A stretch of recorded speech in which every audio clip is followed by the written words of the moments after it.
Most ghost stories fade with time, but not this one. The Bell Witch isn't just a spooky legend. It's one of the most famous hauntings in American history. But what makes it so special? Let me tell you.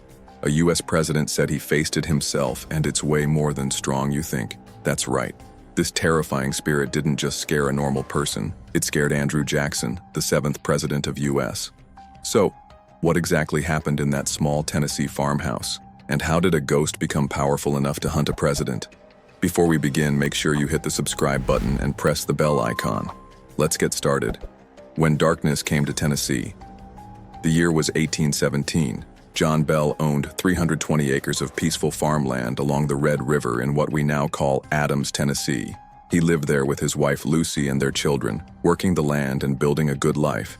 They had no idea that something ancient and evil was watching them from the shadows. It all started with something that should have been impossible.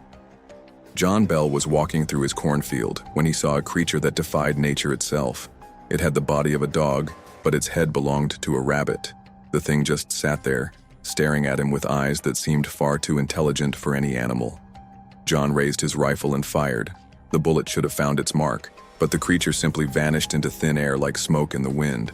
That single gunshot echoed across the fields, and it seemed to wake something up, something that had been sleeping for a very long time. Within days, the Bell family started hearing sounds that had no explanation. Scratching came from inside the walls where no animal could reach. Knocking echoed through the house at all hours of the night. The sound of heavy chains dragging across wooden floors filled the darkness. At first, they told themselves it was just rats, or maybe the house settling. They had no idea how wrong they were. The voice that changed everything. Then something happened that transformed this local haunting into one of the most famous supernatural cases in American history. The invisible force began to speak. It started as whispers so faint they could barely be heard. But day by day, the voice grew clearer and stronger until there was no mistaking it for anything natural. The voice belonged to a woman, and she was angry. She could quote the Bible word for word, sing church hymns with perfect pitch, and carry on conversations that proved she had an intelligence that was both fascinating and terrifying. This was no simple ghost. This entity had knowledge and power that seemed to come from somewhere beyond the world of the living. The spirit gave herself different names, but most often she claimed to be the witch of Old Kate Batts. Kate Batts had been a real woman, a neighbor of the Bell family who had died after a bitter fight with John Bell over land and money. Many people in the area believed that Kate had cursed the Bell family before her death. What everyone could see was that this witch had chosen her targets carefully. John Bell became the main victim of her rage. Invisible hands would slap him across the face, leaving red marks that everyone could see. His tongue would swell up so badly that he couldn't eat or speak for days at a time. The general, who became a president. Among those who heard the stories was a man who would become one of the most powerful people in America. General Andrew Jackson, the hero who had defeated the British at the Battle of New Orleans, decided he needed to see this witch for himself. In 1819, Jackson loaded up wagons with supplies and gathered a group of his bravest friends to make the journey to the Bell farm. The witch announced her presence even before Jackson reached the Bell property. As his wagons rolled along the dusty roads toward the farm, something impossible happened.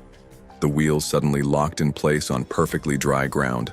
The horses strained and pulled, but the wagons would not budge even an inch. Finally, Jackson had had enough. This man who had commanded armies looked up at the empty sky and called out, "By the eternal boys, this must be the doings of the witch." His words had barely faded when a woman's voice came floating out of the surrounding woods, clear as if she were standing right next to them. "All right, General, let the wagon move on, and I will see you tonight." That night, General Andrew Jackson and his brave companions witnessed things that shattered their understanding of reality. Objects moved through the air without anyone touching them. The witch's voice came from different parts of the room at the same time. The future president of the United States had seen enough. Jackson, who had never backed down from any human enemy, gathered his men and fled the Bell farm after just one night. He was heard to say that he would rather fight the entire British army again than spend another night with the Bell Witch. The promise of death. The Bell Witch made no secret of what she wanted. Every day she would curse John Bell and promise that his death was coming soon. She called him Old Jack Bell, and described in gruesome detail how she planned to kill him. The constant threats, combined with the physical attacks, began to take a terrible toll on John Bell's health. His face became twisted and paralyzed on one side. Strange seizures would strike him without warning, making his body shake violently while his tongue swelled up like a balloon. He could barely eat or drink, and speaking became almost impossible. Doctors could find nothing wrong with him, no disease or injury that would explain his condition. The pressure became too much for young Betsy to bear. She loved Joshua Gardner, but she also loved her family. She could not stand to watch them suffer even more because of her happiness. With a broken heart, Betsy called off the engagement and sent Joshua away forever. The Bell Witch had won another victory, destroying love itself with her supernatural power. On the morning of December 20th, 1820, John Bell did not wake up. His family found him unconscious in his bed, his breathing shallow and labored. He had suffered violent seizures throughout the night, and now he lay dying while the Bell Witch's triumphant laughter echoed through the house. John Bell Jr. searched desperately for his father's medicine, hoping to find something that might help. Instead, he discovered a small glass vial filled with a dark, smoky liquid that no one in the family had ever seen before.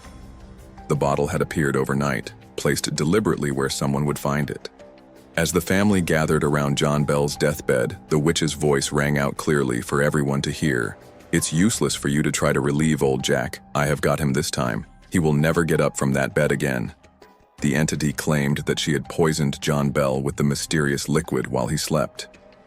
To test the witch's terrible claim, John Jr. took a single drop of the strange substance and gave it to the family cat. The animal died instantly upon contact with the liquid. Horrified, John Jr. threw the entire vial into the fireplace. The glass bottle erupted in a blue flame that shot straight up the chimney, filling the room with a smell so terrible that everyone had to cover their faces. John Bell died later that same day. His death certificate, signed by Tennessee state officials, listed the cause as supernatural poisoning by the Bell Witch. After John Bell's death, the Bell Witch gradually began to fade away. But before she disappeared entirely, the entity made a promise that would haunt the Bell family for generations to come.